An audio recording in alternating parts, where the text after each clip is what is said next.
ঢাকা বিশ্ববিদ্যালয় এবং ওই বিশ্ববিদ্যালয়ে বর্তমানে অধ্যয়নরত ছাত্রছাত্রীদের নিয়ে বাজে মন্তব্য করার কারণে চরম বেকায়দায় পড়েছে বিএনপির দুজন শীর্ষ নেতা। আমি এই বিষয়ে তারা কি বলেছে এই বিষয়ে আমি আসব। তার আগে আর একটা বিষয় একটু বলি, সেটা হচ্ছে বেশ কিছুদিন আমি ভাবছি যে একটু ছাত্র শিবিরকে সমালোচনা করব। শিবিরকে সমালোচনা করার বিভিন্ন দিক আমি খুঁজে বেড়াচ্ছি বেশ কিছুদিন ধরে, আসলে পাচ্ছি না, পাই না। আমি শুধু টকে টকে আছি যে কখন পাবো এবং ধরবো। তো আজকে সকালবেলা আমি যখন আমার কাজে বের হব, ঠিক সেই সময় আমার সামনে একটা ভিডিও চলে আসলো। আমি তখন থেকেই সিদ্ধান্ত নিলাম যে আজকে আমি শিবিরের সমালোচনা করব। সমালোচনাটা কি?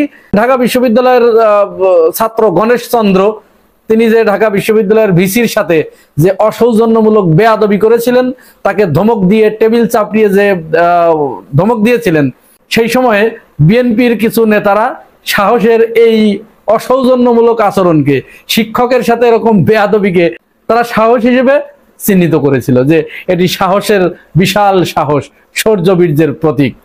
আসলে কোন জায়গায় কার প্রশংসা করতে হয় আর কার প্রশংসা কোন জায়গায় করা যায় না, এই পরিমিতি বোধটুকু আমার মনে হয় বিএনপি হারিয়ে ফেলেছে। যাই হোক, তো সকাল থেকেই দেখছিলাম যে ফেসবুকের বিভিন্ন গ্রুপে বিএনপির বিভিন্ন নেতাকর্মীরা এটি প্রচার করছে যে এখন রাজশাহী বিশ্ববিদ্যালয়ে যে ছাত্র শিবির তারা শিক্ষককে হেনস্থা করেছে, শিক্ষককে মেরেছে, শিক্ষকের দাড়ি ধরে টেনেছে, এখন কেউ কথা বলছে না। তো আমি তো তখন থেকেই ভাবলাম যে পেয়ে গেছি, আজকে একটু শিবিরের সমালোচনা আমি করবই।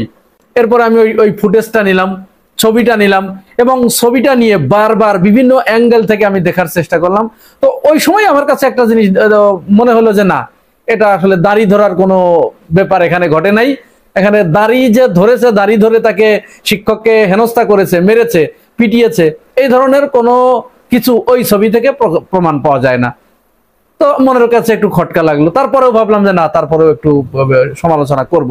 তো সন্ধ্যার সময় এসে যখন ভিডিও বানানোর জন্য প্রস্তুতি নিচ্ছি, ঠিক তখন দেখলাম রাজশাহী বিশ্ববিদ্যালয়ের যে স্বতন্ত্র প্রার্থী একটা ছেলে, সেই ছেলেটা বলছে যে তার কাছে সাংবাদিকেরা জিজ্ঞেস করেছে যে এটি কি ছাত্র শিবিরের কেউ করেছে? তখন বলছে যে না, ছাত্র শিবির এটা করবে কেন? ছাত্র শিবির তো ওই সময় ছিলই না ওখানে। জ্ঞানজাবটা লেগেছে যারা এই পোষ্য কোটা বিরোধী আন্দোলন করছে তাদের সাথে শিক্ষকদের। তো এখানে তো শিবির নাই। এখানে যে ছেলেটা আন্দোলন করছে, ছেলেটার নামটা আমি ভুলে গেছি, ছবিটা দেখাচ্ছি, এই ছেলেটা আন্দোলন করেছে এবং তার যারা সমর্থক, সেও কিন্তু রাকসুর একটা প্রার্থী। তো এই ছেলেটার সমর্থকরা, তাদের সাথে শিক্ষকদের একটু বাকবিতণ্ডা হয়েছে, একটু ধস্তাধস্তি হয়েছে। এক পর্যায়ে ওই শিক্ষক নাকি আত্মহত্যা করার জন্য লাফ দিতে যাচ্ছিল বিল্ডিং থেকে, তখন ছাত্ররা তাকে চেপে ধরে যে স্যার এই কাজ করেন না। এই ভিডিওটাকে, ওই যে ওই সময় যে তাকে ঠেকাচ্ছে, ওই ভিডিওটাকে প্রচার করা হয়েছে যে শিক্ষককে হেনস্থা করা হয়েছে, তাকে আঘাত করা হয়েছে, শারীরিকভাবে নির্যাতন করা হয়েছে। যাই হোক, তো ভাবলাম কি নিয়ে ভিডিও করি।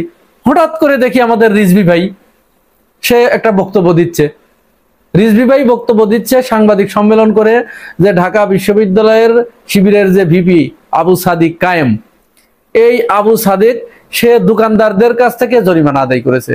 যে ফুটপাতে যে সমস্ত দোকানদাররা আছে বিশ্ববিদ্যালয়ের ভিতরে, তাদের কাছ থেকে জরিমানা করে ৩,০০০ টাকা সেই জরিমানা জামাতের বাইতুল মালে জমা দিয়েছে।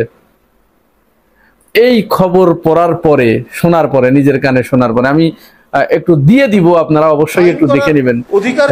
রিজভী ভাইয়ের মুখে এই খবর শোনার পরে, এই বক্তব্য শোনার পরে আমার কাছে মানে নিজেকে খুব অসহায় মনে হলো যে একটা মানুষ, একটা দলের এরকম একটা পর্যায়ে থেকে এরকম একজন senior person, most senior person, সেই মানুষ এরা কি বক্তব্য দিল, এরা কি বলল? এই বক্তব্য তো মানে যারা একেবারে শিশু, ৫-৭ বছর, ৮-১০ বছরের প্রাইমারি বা ক্লাস 2-4 পড়ে, এরা শুনলেও তো হাসবে। এটা কি বক্তব্য দিল রিজভী ভাই? এরপরে তিনি আরেকটা কথা বললেন যে ঢাকা বিশ্ববিদ্যালয় কি এতিমখানা, যে সেখানে খাট দিতে হবে, লোহার খাট দিতে হবে ছাত্রদের। চিন্তা করতে পেরেছেন? ছাত্র শিবির কি একবারও আমরা তো শুনি নাই যে ছাত্র শিবির ওই ঢাকা বিশ্ববিদ্যালয়ের মহসিন হলে যে খাট দিয়েছে, এটি শিবির দিচ্ছে এই দাবি করেছে। বরং তারা তো বারবার বলছে যে এই খাটগুলো হল প্রশাসনের মাধ্যমে, হল প্রশাসন দিয়েছে নির্বাচিত ভিপিদের মাধ্যমে, এজিএস দের মাধ্যমে সেটি বিতরণ করা হচ্ছে, এটি তারা বারবার বলেছে। তাহলে রিজভী ভাই, আপনি এটা কিভাবে বলতে পারলেন যে ওটা এতিমখানা নয়? ওটা কি এতিমখানা? ওটা কি এতিমখানা যে সেখানে লোহার খাট দিতে হবে? কেন লোহার খাট দেয়া যাবে না? ছাত্ররা সেখানে মানবেতর জীবনযাপন করছে, দীর্ঘদিন ধরে সেখানে ফ্লোরিং করছে টিন শেডে, তাদের থাকার মতো উত্তম পরিবেশ কি করা এটা কি গুনার কাজ?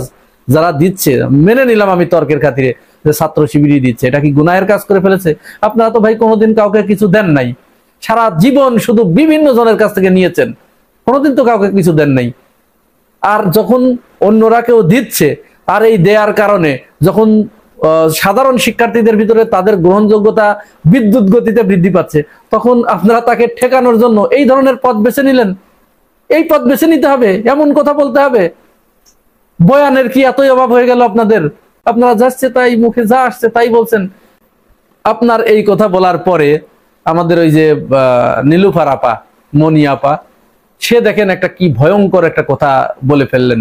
তিনি বলছেন বুয়েটের আবরার ফাহাদকে শিবির বলে যারা পিটিয়েছিল তারাও শিবির। কি ভয়ঙ্কর কথা চিন্তা করতে পেরেছেন? এখানে আমরা সূক্ষ্ম একটা ষড়যন্ত্রের গন্ধ পাচ্ছি। সেটা হচ্ছে আবরার ফাহাদকে তার যারা পিটিয়ে হত্যা করেছিল সেই হত্যাকারীদেরকে আবার শিবির ট্যাগ দিয়ে তাদের ছাত্রলীগকে দায় মুক্তি দেবার একটা বিশাল ষড়যন্ত্র আমরা এখানে দেখতে পাচ্ছি। নীলুফার আপার মতো, তিনি তো একজন ভদ্র রাজনীতিবিদ ছিলেন, তার টক শো আমরা খুব মনোযোগ দিয়ে শুনতাম। এবং অপু উকিলের সাথে যখন নীলুফা আপা বক্তব্য দিতেন, টক শো করতেন, অপু উকিল তো দুনিয়ার মিথ্যা কথা বলতেন, একেবারে বাজারি ভাষা ব্যবহার করতেন। নীলুফার আপা এখানে এত শালীন এবং ভদ্রতার পথ বেছে নিয়েছিলেন যে আমরা দেখে ওই সময় থেকেই নীলুফা আপার প্রতি আমাদের ভালোবাসা জন্মে, শ্রদ্ধা জন্মে। সেই নীলুফার আপা যখন এই কথা বলেছে, বলুন তো মানুষের উপরে কি শ্রদ্ধা থাকে? ছাত্রলীগকে তিনি এইভাবে দায় মুক্তি দিয়ে দিলেন। দুদিন পরে তো আপনি এই নীলুফার আপা বলবে যে বিশ্বজিৎকে যারা হত্যা করেছিল তারাও শিবির, এরা বলে বসলো বলে। এরপরে আমাদের ছাত্র দলের সাবেক সভাপতি আজিজুল বারী হেলাল, তিনি কি বললেন?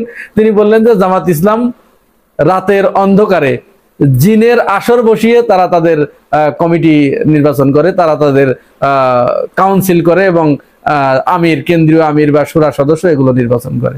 ভাইরে, নিজে যেটা নয় সেটা কি অন্যর ক্ষেত্রে হতে পারে না?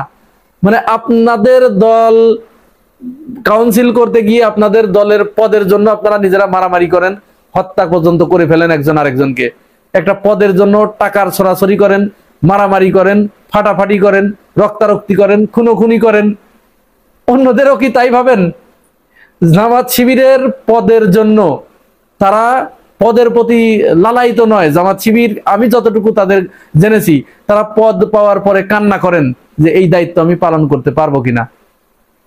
আপনি তাদেরকে একটা কথা বলে দিলেন, মানে বিরোধিতা করতে হবে বলেই যাচ্ছে তাই বলে বিরোধিতা করতে হবে। এরপরে ডাকসু নির্বাচনের পরে আমাদের মির্জা আব্বাস ভাই একটা বক্তব্য দিলেন যে ঢাকা বিশ্ববিদ্যালয়ের সব ছাত্রলীগের ভোট শিবিরকে দিয়েছে, অর্থাৎ তাদের ছাত্রলীগের সাথে একটা আঁতাত হয়ে গেছে, ছাত্রলীগের সব ভোট শিবির পেয়েছে।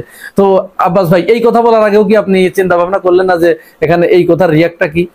ছাত্রলীগের সব ভোট যদি ছাত্র শিবির পায়, মেনে নিলাম, তার মানে আমি ধরে নিলাম যে ছাত্র দলের ভোট পেয়েছে 5,000 আর ছাত্র শিবিরের ভোট 14,000।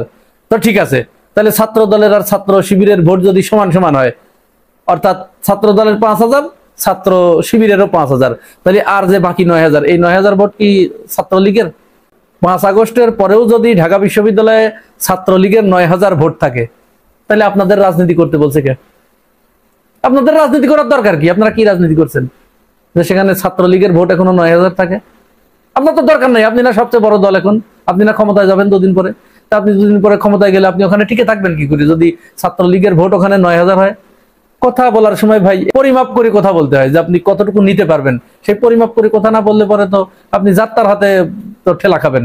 আর সর্বশেষ ফোজা পাগলা, এই বেটা নাকি মুক্তিযোদ্ধা, পিনাকি ভট্টাচার্য তাকে দেখিয়েছে ভুয়া মুক্তিযোদ্ধা, আসলে সে মুক্তিযোদ্ধা করে নাই, পুরা অসত্য তথ্য সে মানুষের কাছে দিয়েছে। পিনাকি ভট্টাচার্যকে সে চ্যালেঞ্জ করুক পারলে যে সে কোথায় মুক্তিযোদ্ধা করেছে। এই বেচারা ঢাকা বিশ্ববিদ্যালয়কে সে মাদ্রাসার ছাত্র বলে, মাদ্রাসা বলে সে আন্ডার এস্টিমেট করেছে। আমি বুঝতে পারছি না এখনো ঢাকা বিশ্ববিদ্যালয়ের ছাত্ররা বসে আছে কেন, এবং সরকার এখনো এই পাগলটাকে বাইরে রেখেছে কেন? ওকে তো যে এসে পথ দিয়ে হেঁটে যাবে, পাগল বলে লাথি মেরে ফেলে দেবে, ঢিল ছুঁড়ে মারবে, তখন তো আবার অন্য মোরা মেরে খুনির দায় হবে। আমি সরকারের কাছে বিনীতভাবে অনুরোধ করছি, ওকে তাড়াতাড়ি গারদের ভিতরে ঢুকান, না হলে এই পাগল কিন্তু পরিবেশ অস্থিতিশীল করার জন্য এই ধরনের সিন ক্রিয়েট করছে। সে এই ধরনের কথা এই কারণে বলছে যে সে পাগল সাব্যস্ত হবে, এবং পথ দিয়ে যখন হেঁটে যাবে লোকজন তাকে দুষ্টু বালকেরা, ছোট ছোট বাচ্চারা তাকে ঢিল মারবে, পাথর মারবে, পিছন থেকে যে ল্যাং মারবে, আর সে তখন বাংলা দেখাবে পৃথিবীকে, বা শেখ হাসিনার কাছে নালিশ দেবে যে দেখো আমি মুক্তিযুদ্ধের পক্ষে কথা বলার কারণে কি করে আমাকে। ঢাকা বিশ্ববিদ্যালয়কে সে বলছে মাদ্রাসা। আপনি চিন্তা করতে পেরেছেন? এবং মাদ্রাসার প্রতি তার কত ঘৃণা এবং কত ক্ষোভ, কত বিদ্বেষ, তিনি কতটা বর্ণ বৈষম্যকারী একজন ব্যক্তি, তার এই বক্তব্য থেকে বোঝা যাচ্ছে। এই সমস্ত লোকগুলো আবার প্রগতির কথা বলে। এরা তো বাংলাদেশের মানুষের শত্রু, এরা দেশ ও জাতির শত্রু, জনগণের শত্রু। যদিও ডাকসু তার এই বক্তব্যের প্রতিবাদ জানিয়েছে, এবং ঢাকা বিশ্ববিদ্যালয়ের ছাত্ররা ইতিমধ্যেই ঘোষণা করেছে মানববন্ধনের, তার বিরুদ্ধে মানববন্ধন হবে। এর আগেও ঢাকা বিশ্ববিদ্যালয়ের বিভিন্ন এলাকায় তাকে জুতার মালা পরানো হয়েছে, তাকে জুতা পেটা করা হয়েছে, প্রতীকী জুতা পেটা। তারপরেও এদের লজ্জা শরম বলতে কিচ্ছু নাই, এরা নির্লজ্জ, বেহায়া। ইতিপূর্বে তো অনেকবার দল চেঞ্জ করেছে, বাংলাদেশে যতগুলো দল আছে সবগুলো সে চেঞ্জ করেছে। দল ছুট নেতা, তার আবার কিসের আদর্শ? কিসের আদর্শ আপনি দেখান। আপনি 4-5টা দল চেঞ্জ করেছেন, সুবিধা না পেয়ে তো আপনি দলগুলো চেঞ্জ করছেন। এক জায়গায় শুধু সুবিধা পান নাই, অন্য জায়গায় যান, অন্য জায়গায় না পেয়ে আরেক জায়গায় যান, তার মানে আপনি তো সুবিধাবাদী লোক। আপনি কিসের আদর্শের কথা? আপনার কথা আমাদের শুনতে হবে এরকম একটা চরিত্রহীন লোককে? বাংলাদেশে কি রুচির দুর্ভিক্ষ এত প্রকট আকার ধারণ করেছে নাকি? চাঁদাবাজির ব্যবসায় লাল বাতি জ্বালিয়ে দিয়েছে ছাত্র শিবির। আমাদের বাংলাদেশে একমাত্র ছাত্র শিবির ছাড়া বাকি প্রায় সব রাজনৈতিক দলগুলোর নেতা নেত্রী যারা রাজনীতি করতে আসেন, তারা মূলত অর্থ কামাইয়ের উদ্দেশ্যে। তাদের একমাত্র টার্গেট যে রাজনীতির মাধ্যমে কিছু অর্থ কামানো, কিছু টেন্ডারবাজি করবে, কিছু চাঁদাবাজি করবে, নীরব চাঁদাবাজি, কিছু ব্যবসা বাণিজ্য ভাগিয়ে নেবে, অমুক জায়গায় কিছু কাজ করবে, তমুক জায়গায় কিছু কাজ করবে, কাউকে কাজ পাইয়ে দিয়ে সেখান থেকে কিছু কমিশন গ্রহণ করবে, কমিশন বাণিজ্য করবে। এই মোটামুটি তাদের একমাত্র উদ্দেশ্য। এর থেকে বাদ যায় নাই ছাত্র সংগঠনগুলো। আমরা বিগত সময়ে দেখেছি শেখ হাসিনার যে ছাত্র সংগঠন, আওয়ামী লীগের যে ছাত্র সংগঠন, ছাত্রলীগ, তারা হেন কোনো অপকর্ম নাই যা তারা করে নাই। চাঁদাবাজি, চুরি, ডাকাতি, ছিনতাই, হ্যাঁ, টেন্ডারবাজি, হল বাণিজ্য, সিট বাণিজ্য, ভর্তি বাণিজ্য সবকিছু করেছে, এবং প্রত্যেকটি কাজের বিনিময়ে তারা কোটি কোটি টাকা ইনকাম করেছে। একজন ছাত্র নেতা, তার কাজ তো পড়ালেখা করা এবং ছাত্রদের সমস্যার সমাধান করা। সে কি করে শত শত কোটি টাকার মালিক হয়? আমরা দেখেছি ওই সময়ে ছাত্রলীগ বিতাড়িত হবার পরে ছাত্র দল যখন এরকম দিকে চলে যাচ্ছিল, তারা হাঁটা শুরু করেছে, অলরেডি বিভিন্ন অভিযোগ তাদের বিরুদ্ধে আসছে, ঠিক সেই সময় ছাত্র শিবির এমন কিছু কার্যক্রম শুরু করেছে যে কার্যক্রমগুলোর কারণে ছাত্র দল বা অন্যান্য ছাত্র রাজনৈতিক দল ইচ্ছা করলেও তারা আর পুরনো পথে হাঁটতে পারছে না। তাদেরকে অনেকটা বাধ্য হতে হচ্ছে ছাত্র শিবির যে পথে আগাচ্ছে, ছাত্র বান্ধব যে কাজগুলো করছে, এগুলো তাদেরকে করতে হচ্ছে। এখন এই কাজগুলো করতে গিয়ে তো তাদের পুরাটাই ব্যবসায় ধস নামবে। কেন ধস নামবে? এই কারণেই, ছাত্র শিবির তো মূলত একটা সেবামূলক সংগঠন, তাদেরকে বলা হয় একটা স্বতন্ত্র শিক্ষা প্রতিষ্ঠান। ছাত্র শিবিরের অপর নাম কিন্তু স্বতন্ত্র শিক্ষা প্রতিষ্ঠান। এরা নিতে নয়, দিতে আসছে। ছাত্র শিবির যেখানে কাজ করবে, যে ফিল্ডে কাজ করবে, সেখান থেকে কিন্তু বেনিফিটেড নয়। তারা অন্যকে বেনিফিট করার জন্য, অন্যকে অগ্রাধিকার দেওয়ার জন্য, অন্যকে লাভবান করে দেওয়ার জন্য, অন্যকে সহযোগিতা করার জন্য কিন্তু মূলত তাদের রাজনৈতিক কার্যক্রম তারা পরিচালনা করে থাকে। এরই ধারাবাহিকতায় আমরা লক্ষ্য করলাম যে ঢাকা বিশ্ববিদ্যালয় সহ বিভিন্ন জায়গায় ছাত্র শিবির একের পর এক ছাত্র বান্ধব, শিক্ষার্থী বান্ধব বিভিন্ন কর্মসূচি তারা বাস্তবায়ন করে যাচ্ছে। আপনারা সেগুলো জানেন, আমি আর ওইগুলো ফিরিস্তি বড় করছি না যে কি কি তারা করেছে। ভর্তি ইচ্ছুক ছাত্রছাত্রীদের তারা কলম, খাতা, বই, পুস্তক ইত্যাদি উপহার দিয়ে থাকে। কোচিং সেন্টারের মাধ্যমে বিশ্ববিদ্যালয়ে ভর্তির জন্য তাদেরকে উপযোগী করে তোলা হয়। এটা নিরলস ভাবে তারা করে যাচ্ছে। বিশ্ববিদ্যালয়গুলোতে নতুন কোনো ছাত্র এসে তারা কোথায় থাকবে, তারা তো ওই সময় দিশাহারা হয়ে থাকে। তাদেরকে সঠিকভাবে কোন জায়গায় রাখবে, কিভাবে তাদেরকে অ্যাকোমোডেশন করবে, কিভাবে তাদের বাসস্থানের ব্যবস্থা করবে, এই কাজগুলো তারা করে যাচ্ছে। ছাত্ররা বিপদে পড়লে তাদেরকে দ্রুত সহযোগিতার হাত বাড়িয়ে দিচ্ছে। কার পরীক্ষা দিতে পারছে না, কার ফর্ম ফিল আপের টাকা নাই, এই যত ধরনের ছাত্র সমস্যা সবগুলো কিন্তু তারা করে যাচ্ছে। সর্বশেষ তারা যে কাজটি করেছে, এই গত 18 তারিখে বিসিএস পরীক্ষা ছিল ছাত্রদের একমাত্র সারা জীবনের লালিত স্বপ্ন, যে তারা বিসিএস এর মাধ্যমে তাদের জীবনটাকে নতুন করে শুরু করবে বিসিএস এ জয়েন করার পরে। তো সেই স্বপ্ন আমাদের বাংলাদেশে এটা সোনার হরিণের চেয়েও যেটি কঠিন, সেটা দিতে এসে অনেকে বিভিন্ন মফস্বল শহর থেকে ঢাকায় আসেন, তারা অনেকটা বুঝে উঠতে পারেন না কোথায় থাকবেন, কোথায় যাবেন, কার কাছে থাকবেন, কার কাছে উঠবেন, খেই হারিয়ে ফেলে। পরীক্ষাটা কিভাবে দেবে, ভাইবা পরীক্ষাটা কিভাবে দেবে, রিটেনটা কিভাবে দেবে, তাদের ভিতরে বিভিন্ন ধরনের জড়তা কাজ করে। তো এইখানে ছাত্র শিবির এই 18 তারিখে যে বিসিএস পরীক্ষা ছিল, সেইখানে দেখেন আমি ভিডিওটি আপনাদেরকে দেখাচ্ছি, তারা বাস সার্ভিস, বিসিএস পরীক্ষার্থীদের জন্য ফ্রি বাস সার্ভিস চালু করেছে। এই যে ইউনিক সব আইডিয়া, অন্যদের আমরা দেখছি না। অন্যরা বলতে এখন তো বাকশাস এবং ছাত্রদল এই দুটি সংগঠনই এখন ক্রিয়াশীল রয়েছে বিভিন্ন বিশ্ববিদ্যালয়ে, এদেরকে আমরা দেখছি না, এই কাজগুলো আমরা করতে দেখছি না, চোখে পড়ছে না।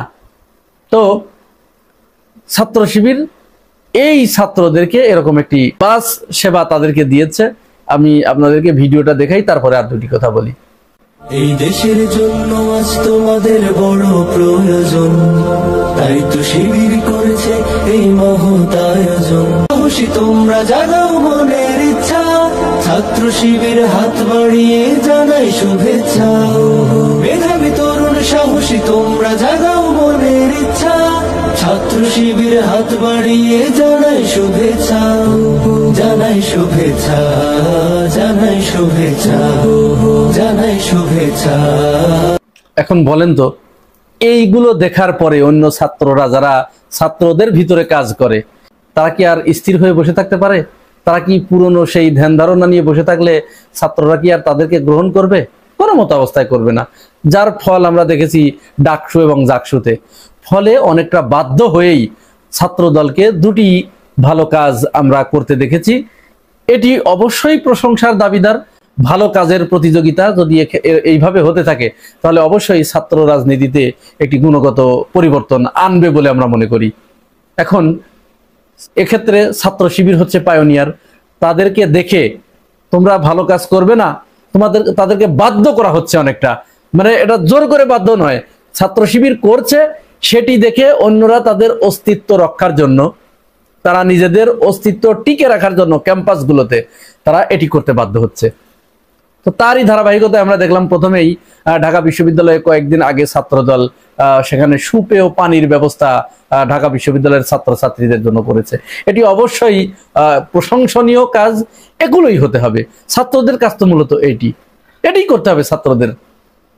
তারা তাদের নিজেদের ভালোত্ব দিয়ে, নিজেদের উদার মানসিকতা দিয়ে, নিজেদের সেরাটা দিয়ে ছাত্রদের সামনে যেতে হবে, তাদের মাঝে কাজ করতে হবে, চরিত্র দিয়ে, আদর্শ দিয়ে তাদের মন জয় করতে হবে। তাহলে এমনি জোর করতে হবে না, জোর করে ট্যাগ দিয়ে, জোর করে র্যাগিং দিয়ে তাদেরকে দলে আনতে হবে না।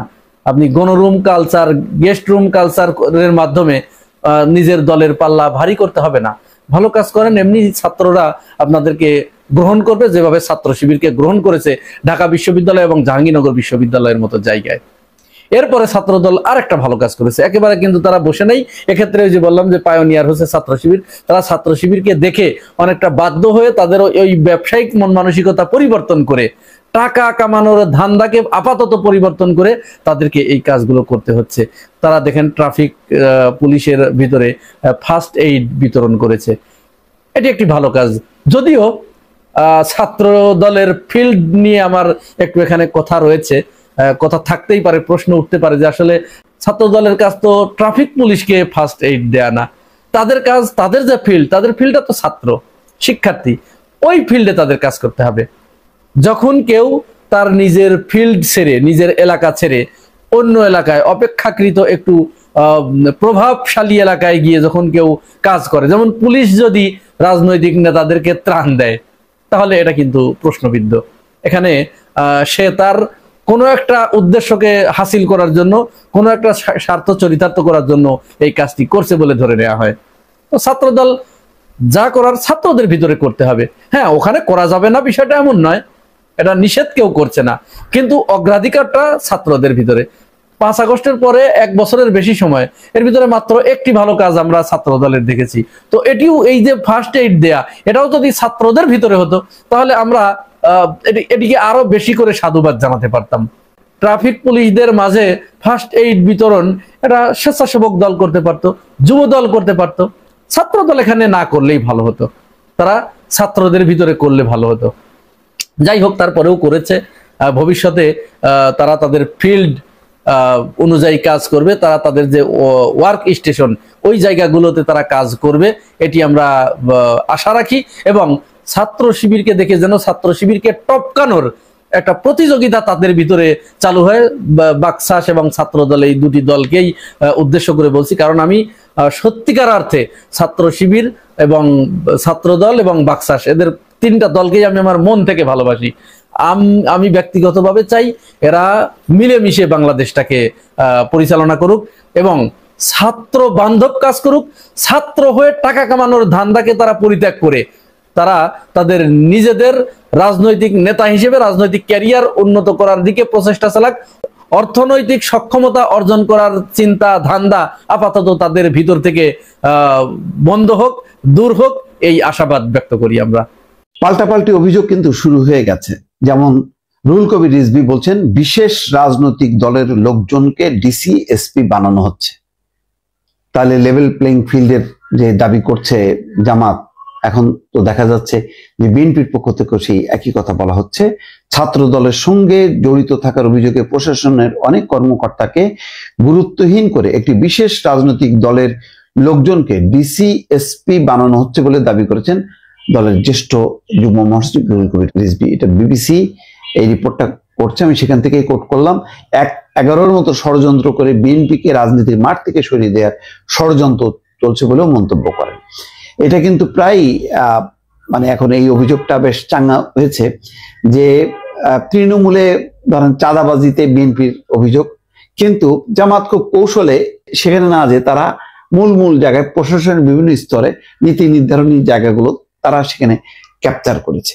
ক্যাপচার করে তাদের মতন করে সবকিছু স্বাস্থ্য, শিক্ষা, প্রশাসন সেগুলো সাজাচ্ছে। এই অভিযোগটা কিন্তু ইদানিং কালে বেশ উঠছে। কিন্তু বিএনপির বদনামটা ওই যে চাঁদাবাজি করে, দখলবাজি করে, এগুলি। কিন্তু প্রশাসনটা যে ক্যাপচার হয়ে যাচ্ছে জামাতের, এই জিনিসটা বিএনপি তেমন বলে না। আজকে দেখলাম খুব আনুষ্ঠানিকভাবে তারা বললো যে ডিসি এসপি যে তারা বদলি করে দিচ্ছে, যাদের ব্যাকগ্রাউন্ড বিএনপি বা ছাত্রদল আছে তাদেরকে সরিয়ে দিয়ে করা হচ্ছে।